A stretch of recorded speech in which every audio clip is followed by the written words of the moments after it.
শেখ হাসিনার সরকার ছাত্র জনতার আন্দোলনের মাধ্যমে পতনের পর অন্তর্বর্তীকালীন সরকার শিক্ষাক্রম ও পাঠ্য বইয়ে ব্যাপক পরিবর্তন এনেছে। শেখ হাসিনার চালু করা শিক্ষাক্রম বাতিল করে 2012 সালের কারিকুলাম পুনঃপ্রবর্তন করা হয়েছে। বিভিন্ন শ্রেণীর বইয়ে যুক্ত করা হয়েছে জুলাই আন্দোলনের নানা ঘটনা, ছবি, কার্টুন এবং অন্যান্য বিষয়। নতুন বছরের প্রথম দিনেই শিক্ষার্থীদের হাতে সীমিত পরিসরে তুলে দেওয়া হয়েছে জাতীয় শিক্ষাক্রম ও পাঠ্যপুস্তক বোর্ড এনসিটিবি প্রণীত নতুন শিক্ষা বছরের পাঠ্য বই। সংশোধিত ও পরিমার্জিত সব বইয়ে অনলাইন ভার্সন পাওয়া যাচ্ছে এনসিটিবির ওয়েবসাইটে। এতে দেখা গেছে বিভিন্ন শ্রেণীর পরিবর্তিত পাঠ্যপুস্তকে স্থান পেয়েছে ছাত্র জনতার জুলাই অভ্যুত্থানের বিভিন্ন গল্প, ছবি, কার্টুন, গ্রাফিতি সহ বিভিন্ন বিষয়। ব্যাপক পরিবর্তন আনা হয়েছে গত 15 বছরের রাজনৈতিক অতিকথন ও বন্দনায়। নবম দশম শ্রেণীর বইতে তুলে ধরা হয়েছে শেখ হাসিনার পতনেরও গল্প। এই দুই শ্রেণীর বাংলা সাহিত্য বইয়ে স্থান দেওয়া হয়েছে আমাদের নতুন গৌরব গাঁথা অধ্যায়। এ অধ্যায়ে শেখ হাসিনার সরকারের পতনের গল্প তুলে ধরা হয়েছে এভাবে: সেদিন 5 আগস্ট 2024, 36শে জুলাই। বাংলাদেশের ক্যালেন্ডার জুলাইতে থেমে গেছে। শুধু দেশ নয়, সারা দুনিয়ার মানুষ তাকিয়ে আছে বাংলাদেশের দিকে। আন্দোলনকারী ছাত্র জনতা এক দফা দাবি পেশ করেছে। সারা দেশ থেকে মানুষ ঢাকায় ছুটছে, ঘেরাও করবে গণভবন, মূলোৎপাটন করবে শাসন ক্ষমতা আঁকড়ে থাকা ফ্যাসিবাদী শাসককে।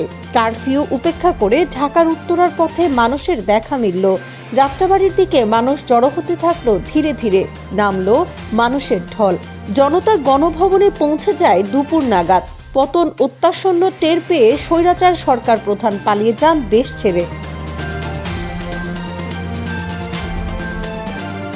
অধ্যায়টিতে আরও বলা হয়, 2024 সালের শুরুতে প্রহসনের নির্বাচনের মাধ্যমে ক্ষমতা দখল করে সরকার। উঠে আসে হাসিনার সরকার উৎখাতে বিভিন্ন বেসরকারি বিশ্ববিদ্যালয়, স্কুল, কলেজ, মাদ্রাসার শিক্ষার্থীদের অবদানের কথাও। সেখানে বলা হয়, সরকার ঢাকা বিশ্ববিদ্যালয়ের হলগুলো বন্ধ করে দেওয়ার পর আন্দোলন কর্মসূচি গতি হারাতে পারত, কিন্তু বিভিন্ন প্রাইভেট বিশ্ববিদ্যালয়, স্কুল, কলেজ ও মাদ্রাসার শিক্ষার্থীরা তখন ব্যাপকভাবে এগিয়ে আসেন।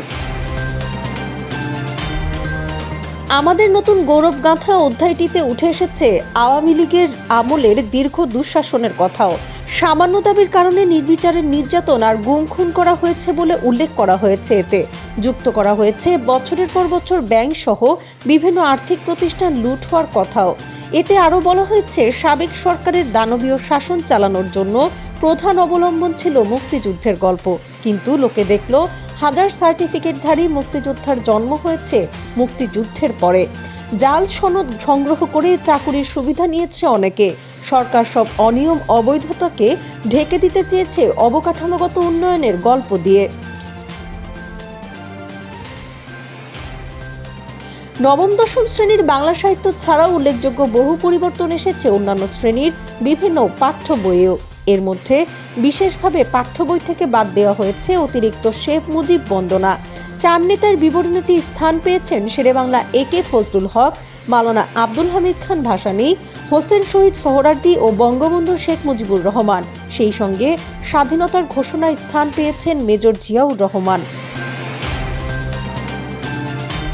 ডেস্ক রিপোর্ট, তরঙ্গ নিউজ।